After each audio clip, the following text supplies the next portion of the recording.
Welcome to the Untold Tales Audio Anthology's encore presentation. Written by Don Muchow and narrated by Melissa Del Toro Schaffner. Conversations with an Uncle on the occasion of his passing. When I got the message from my Uncle Jim, indicating that the moment of his death was at hand, it would be hard to say that I was shocked. My uncle had been ill for quite some time, some would say mentally, and it was only because of his unexceptionable wealth that he was deemed merely eccentric for so long. In his salad days, James Everett Bitterman, entrepreneur and robotics genius, had been considered a brilliant man. He had studied with Michael Raybert at Carnegie Mellon, rubbed shoulders with the likes of Marvin Minsky and Hans Moravec. No one questioned that he was a genius. What they did question was his grip on sanity. In the last few years, he had retreated to a think tank in New Mexico and dropped entirely out of sight. When my family learned of his illness, he returned exactly one phone call and had written no letters to date. He talked to and saw no one. Except for the emails of which my summons to a small converted abbey about 50 miles outside of Santa Fe was only the latest, he communicated with no one. I asked him why, and he had replied only that his health had deteriorated, and his ability to move and speak became so restricted that email was his only means of communication. I obliged him by staying in as close contact as I could. His message had been cryptic. "Come, Edgar. It is almost time. I want you to be here when I pass."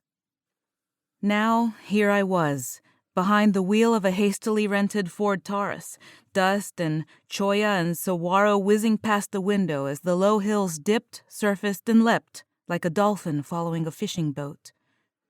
As I turned off the paved two-lane onto a sandy red road barely distinguishable from its surroundings, toward a Pueblo-style building that could have been 10 years old or 1,000. I wondered what would happen next. Before I had reached the door, as if on cue, a hefty bearded man wearing a tweed jacket and light-colored slacks was already descending the 3 or 4 steps to what would have been called a lawn, had there been any grass. I took a look at him, mostly to size him up. His beard and white shock of hair seemed anxious to escape his head, and he seemed to take no particular care for his appearance as he walked toward the car, extending his hand. I got out just in time to catch his introduction. He seemed all too sprightly for anyone who knew the pain and suffering of my uncle. "Edgar?" "Yes," I replied. "I'm Jim's nephew. I got here as quickly as I could. How is he?" Fine, said the man. "I'm Peter Gronfeldt, one of his associates. I work here at the Southwest Institute for Life Advancement. Sila. Come on in. Your uncle's expecting you. Can I get you anything to drink?" I asked for a Diet Coke and sat down.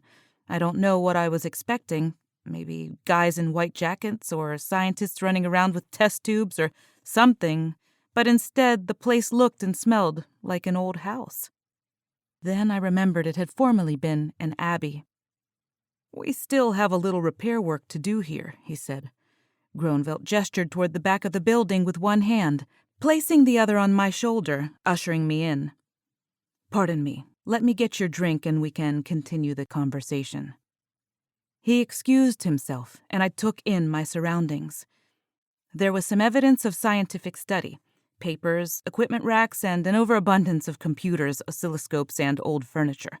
But nothing even remotely medical. Most of the life support equipment, I assumed, had been elsewhere in the building, or else Uncle Jim had finally gone off the deep end and joined some kind of nut cult. It was his choice, but the thought made me shiver. As it was, I was uncomfortably cool and went back to the car to get my jacket. By the time I returned, Peter had returned with a warm can of soda and 2 glasses of ice. He sat down. "I'm afraid we don't have a drink machine yet," he noted with a light chuckle. "Hope to get one soon after things are done here. By then we should have enough in-grant money to afford it." He poured each of us half the soda and smiled, raising his glass in a toast. "Let's hope so. How's my uncle? I'm sorry, Edgar, he said. Forgive my unkindness. He is in a room at the rear of the institute and can take no visitors. Due to the extreme frailty of his condition, he cannot be moved. Can I see him? I'm afraid not. Peter motioned at a laptop sitting on a table to his right. But you're more than welcome to use this to talk to him. I've already set up an account for you. In fact, he is quite anxious to speak to you. Peter led me down a dim hallway and showed me to a room that had once been a large closet, now outfitted as a small bedroom. I noticed it had a network connection. The previous owners, an order of monks working on Project Gutenberg, had the place rewired for Ethernet about a year ago, he said, so they could upload the books to the internet. He smiled, and I thought briefly of a canticle for Leibowitz. Times change. No wireless? I'm afraid not. Security concerns, and electronic interference with some delicate equipment. Peter ducked slightly to avoid bumping his head as he exited down a dark staircase through a heavy wooden doorway. Good night, Edgar. I need to return to work now. If you need me, you can send an email or open a chat session if you like. If not, I will see you tomorrow. Rest well. The door creaked noisily closed behind him, and I waved acknowledgement and turned to the laptop. For a moment, I was seized with an odd, dreamlike sense, but after a few moments, it went away. Hi, Edgar, said a text message at the top of a window. I typed back tentatively. Uncle Jim? Good to see you again, LOL. I smiled at the irony. Me too. How are you? Doing all right. Just waiting. That's the hardest part. Tom Petty was right, huh? Poor devil. He's trying to hold it together until his number comes up. Don't worry, Uncle Jim. It will all be over soon. That wasn't what I had intended to say, and I cringed the moment I hit the return key. Edgar, we need to talk. Now, if possible. Anything you like, Uncle Jim. I'm here for you. Good. His reply was remarkably calm. I want to talk about philosophy and computability theory and... there was my uncle. Always the dreamer. Big thoughts, the future is an open road and it hasn't been driven on yet. Off prospecting for ideas, coming back with a prized nugget of academic gold. Anything you want, Uncle Jim. Edgar? I was momentarily stunned at seeing just the one word, my name, staring at me from the screen. Yes? Do you believe in life after death? I wasn't sure what to type, so I didn't say anything. He evidently picked up on that. I'm not sure either, Ed, but I think I do. Especially now. That's what I want to talk to you about. I need you for something very important, something only you can do. He had called me Ed. The only times in my life Uncle Jim ever used the short form of my name were once when he thought I had knocked up Becky Gillis. Why? Because I have glimpsed immortality. What do you mean? I have stood outside my body and looked back at it. I am no longer concerned about dying. Death cannot beat me. Oh, God, I thought. He continued. I've felt the pain and grief and suffering leave me, and known it to be transitory, an attribute of this life, but not the next. The moment was brief, instantaneous, but it passed, and I re-entered my body with that knowledge. It has given me great peace. We can all have that peace, Ed. Think about it. I made no pretense of a calm reaction. I told him I was thinking about it and that I thought it was a crock of you-know-what.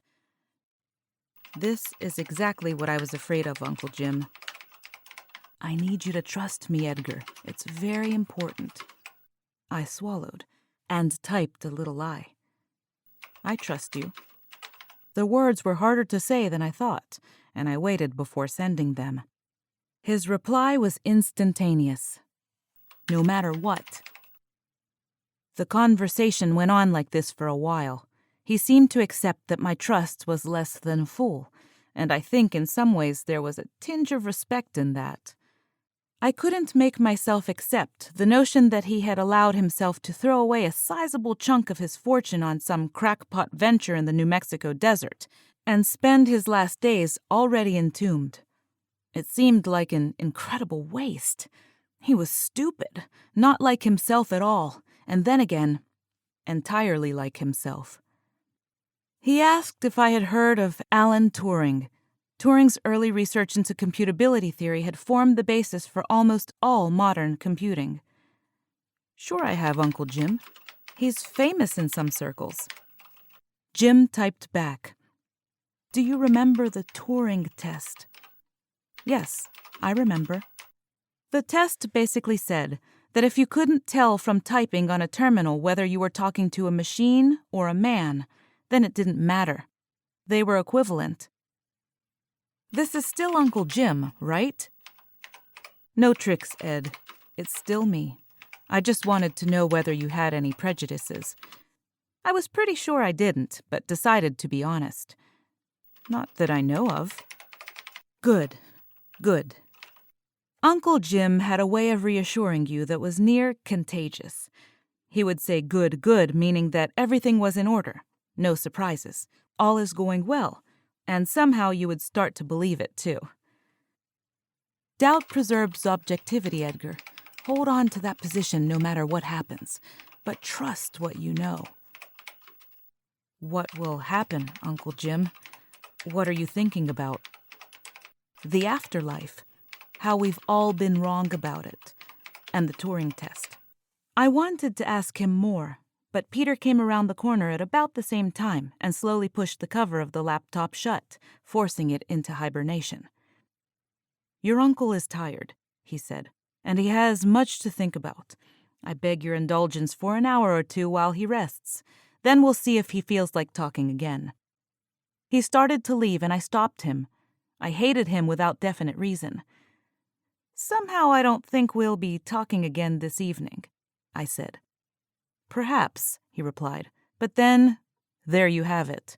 The unpredictable chaos of reality. We never know what will happen next. What are you talking about? I've studied the behavioral theories of Maslow and Axelrod and Lorenz and Tinbergen, and one thing has always eluded me. As the old song goes, life is but a dream. All creatures learn and remember, but they change. Yet if no one is ever the same from moment to moment, who is really there? We're truly not who we were just seconds ago, but we hold on to our illusions of identity. It's quite a conundrum, don't you think? We die a little each day, so that we might live. Your uncle is always alive as long as you remember him, yet he has already died 1,000 times. He turned away to leave. One for the philosophers. I decided to let the BS roll off my back. Just one thing, I asked. Why did he come here?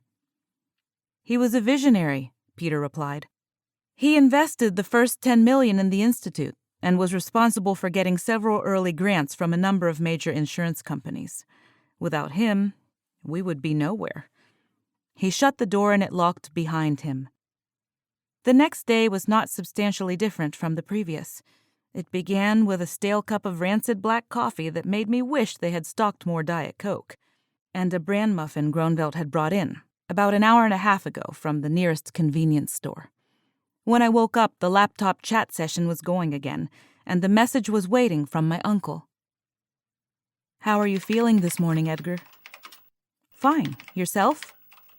Like my old self. I suppose I could say there is a spring in my step, if I could feel my feet. I hated deathbed humor, but replied with the online equivalent of a laugh anyway. It seemed to please him. Get any rest? He asked. My fingers fumbled on the keyboard as I typed a tired reply. Yes, about 4 hours. I was worried. I'm sorry I kept you up past your bedtime. No worry, Uncle Jim. Say, they outfitted me with a synthetic voice last night. Want to hear it? For reasons I could not explain, I wanted nothing more than that. "How's this?" asked a tinny voice a few seconds later.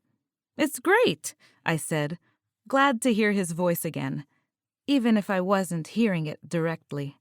I could hear him exhale, the sound of relief, and it warmed my soul. "God, it feels good to have a voice again." He cleared his throat, but it sounded mechanical. I wondered where he was right now. "Do you remember our conversation from last night?" he asked. "Yes. Why?" "Peter and some of my other associates gave me a treatment. I'm pretty excited. I'm hoping it was successful, but regardless, I wanted to hear the sound of your voice and to get your opinion about something."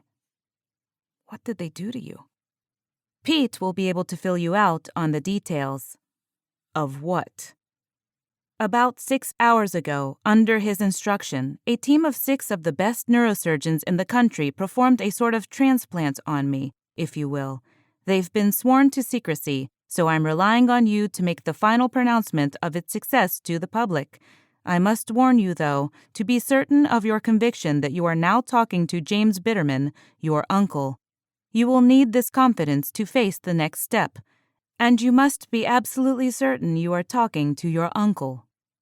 "What next step?" "Are you certain that I'm your Uncle Jim?" "Yes.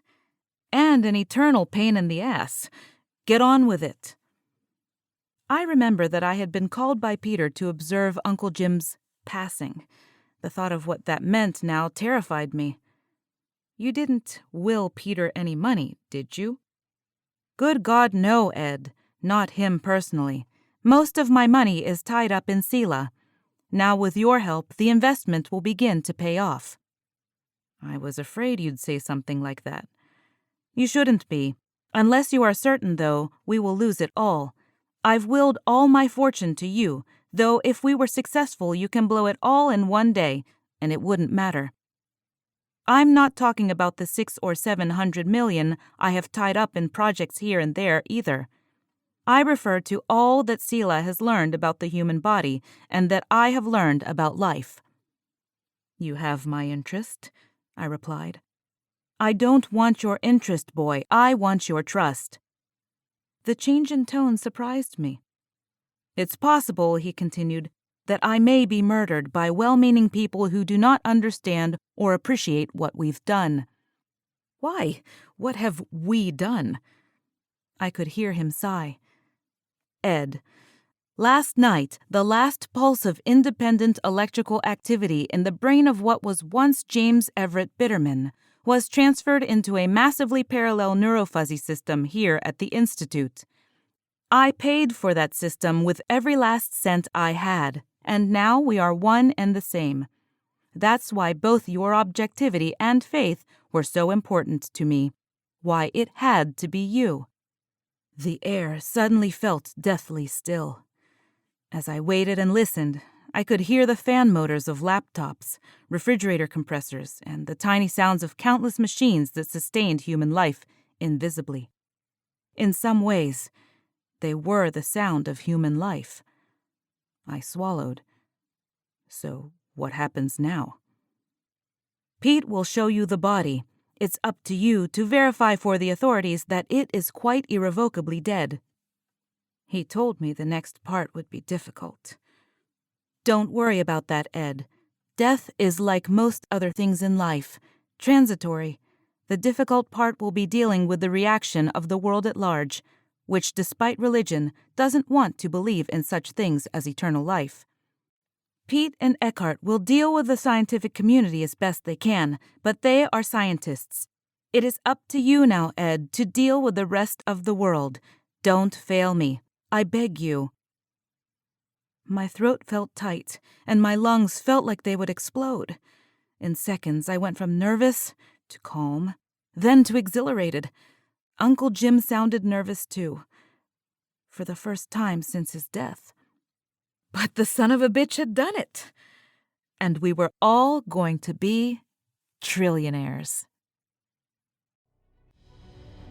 Thank you for listening to this encore presentation from our archive of original short stories. We sincerely love our listeners, fans, patrons, and supporters, and would love to hear from you. Keep in touch with us and let us know what you think about our podcast, our stories, and your listening experience. The best way to do that is to subscribe on our website, untold-tales.com. That's untold-tales.com. We want to make sure that we are creating stories and an experience that you're enjoying. So subscribe on our website. That'll put you on our email list so we can keep in touch with you. And thank you for listening. Have a wonderful day.